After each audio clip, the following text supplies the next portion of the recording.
Hello, good morning friend, this is Sangeeta. आज हम करने जा रहे हैं इंडियन एजुकेशन कमीशन 1964 टू 1966, जिसको जो आपका लैंग्वेज एजुकेशन का चैप्टर है, इसमें इसी को कोठारी कमीशन के नाम से हम जानते हैं। हमारे पास लैंग्वेज एजुकेशन का जो चैप्टर होता है पेडागोजी में, उसमें आता है आपके पास Kothari commission, national education policy 1986, POA 1992, NCF 2005 and NCFTA 2009। तो सबसे पहले हम डिस्कस करेंगे कोठारी कमीशंस क्या होता है। कोठारी कमीशन को इंडियन एजुकेशन कमीशन के नाम से जाना जाता है, या आप ये कह सकते हैं कि दूसरा नाम इसका इंडियन एजुकेशन कमीशन है, और ये 1964 टू 66 तक चला।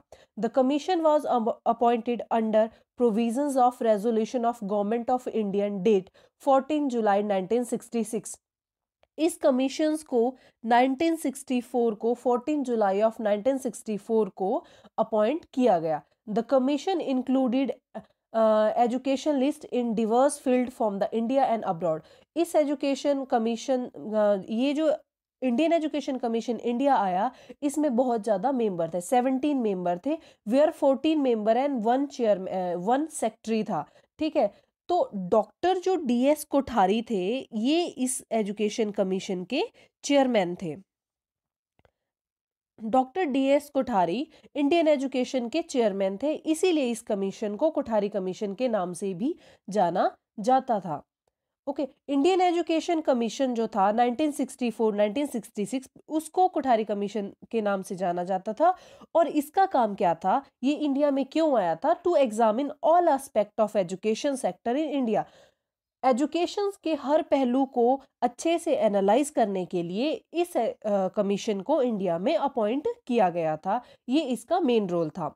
और सबसे ज़्यादा इस एजुकेशन कमीशन में जो स्ट्रेस दिया गया था, वो लैंग्वेज पॉलिसी के ऊपर स्ट्रेस दिया गया था।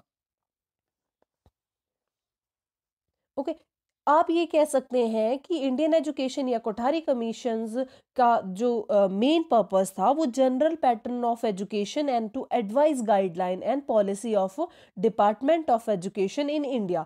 मतलब जनरल एजुकेशन के जनरल पैटर्न को स्टडी करना और उसके ऊपर पूरी गाइडलाइन प्रोवाइड करना, इस एजुकेशन का मेन मकसद था। और इन्होंने अपनी जो इम्पोर्टेंस दी थी, स्ट्रेस दिया था, वो लैंग्वेज पॉलिसी के ऊपर दिया था। अब हम समझेंगे कि मेजर रिकमेंडेशंस कोठारी कमीशन की क्या थी। तो सबसे पहली जो रिकमेंडेशन थी, आप देख सकते हैं, number one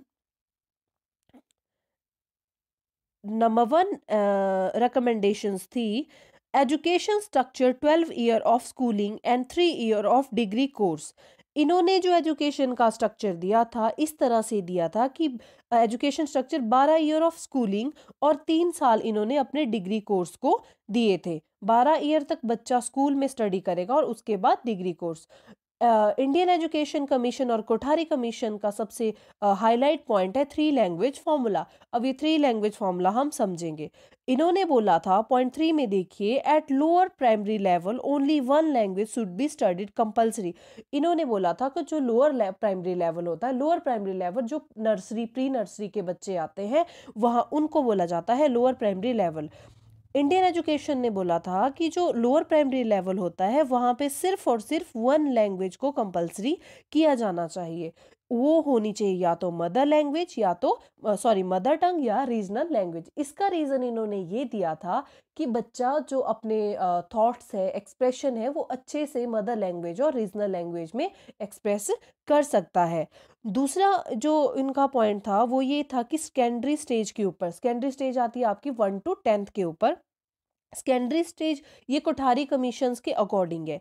eight the secondary stage 1 to 10th, the regional language should be ordinary to medium of instruction. जो रीजनल लैंग्वेज है, वो आपका मीडियम ऑफ इंस्ट्रक्शन होना चाहिए, मीडियम ऑफ इंस्ट्रक्शन होना चाहिए। फोर्थ पॉइंट के ऊपर इन्होंने कहा था, at the in 11th and 12th, जो आपकी +1 और +2 की क्लासेस होती है, वहाँ पे study at least 1 language of his education in addition to medium of education. इन्होंने बोला था जो आपकी 11th और 12th की क्लासेस है, people should study at least 1 language of his choice. मतलब बच्चों को चॉइस दी गई थी कि अपनी पसंद की लैंग्वेज को उन्होंने चूज करना था, वो ऐड कर सकते थे अपने मीडियम ऑफ इंस्ट्रक्शन में। और इसकी मेजर रिकमेंडेशंस क्या थी?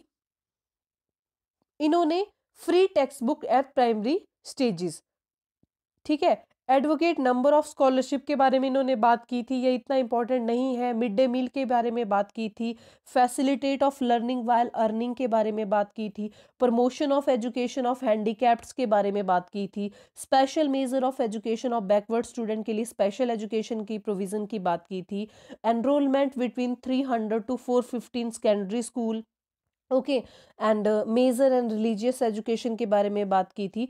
Passing of education act, delinking degree with job, ये सारी रिकमेंडेशन कोठारी कमीशन की थी। अब हम समझेंगे थ्री लैंग्वेज फॉर्मूला को क्यों इम्प्लीमेंट किया। एक्चुअली ऐसा हुआ था कि कोठारी कमीशन के पहले जो हिंदी को नेशनल लैंग्वेज के रूप में लाया जाना था, लेकिन जो साउथर्न स्टेट है, मेजोरिटी ऑफ एरिया तो हिंदी लैंग्वेज को सपोर्ट कर रहा था, बोल रहा था और अंडरस्टैंड कर रहा था। लेकिन जो आपकी साउथर्न स्टेट है वहाँ पे हिंदी को इतना ना समझा जा रहा था, ना ही यूज़ किया जा रहा था। तो जो साउथर्न स्टेट थी उन्होंने इस चीज़ को रिजेक्ट करते हुए हिंदी को नेशनल लैंग्वेज का दर्जा नहीं दिया गया। इसीलिए थ्री लैंग्वेज फॉर्मूला में बोला गया कि आपको एक तो रीजनल लैंग्वेज चुननी है और हिंदी को एक डी लिंकिंग, हिंदी को एक डी लिंकिंग लैंग्वेज की तरह रखना है, मतलब आप लिंक कर सको, ठीक है। ये इन्होंने कहा था, इसीलिए थ्री लैंग्वेज फॉर्मूला को अप्लाई किया। अब ये था, वैसे तो कोठारी कमीशंस के बारे में बहुत ज़्यादा डिस्कशन है, बहुत ज़्यादा डिटेल है, लेकिन की पॉइंट्स मैंने आपको बताए। अब जो आपके पूरी क्लियरिटी होगी वो हम हर तरह के नेक्स्ट वीडियो में, हर पार्ट में हम हर तरह के क्वेश्चन, हर एग्जाम में आए हुए क्वेश्चन उठाएंगे और उसके ऊपर डिटेल में स्टडी करेंगे कि कोठारी कमीशन से किस तरह के क्वेश्चन आते हैं और कितना डेप्थ में क्वेश्चन आते हैं। प्लीज़ सब्सक्राइब द चैनल अगर वीडियो आपके लिए हेल्पफुल है। और मेरा आपसे क्वेश्चन है, क्योंकि ये क्वेश्चन मैंने किसी एग्ज़ाम में देखा था कि जो मिड डे मील स्कीम थी वो जो इंडिया में है वो कब शुरू हुई थी। तो प्लीज़ कमेंट कि मिड डे मील जो था वो इंडिया में कब शुरू हुआ था। Thank you and have a good day.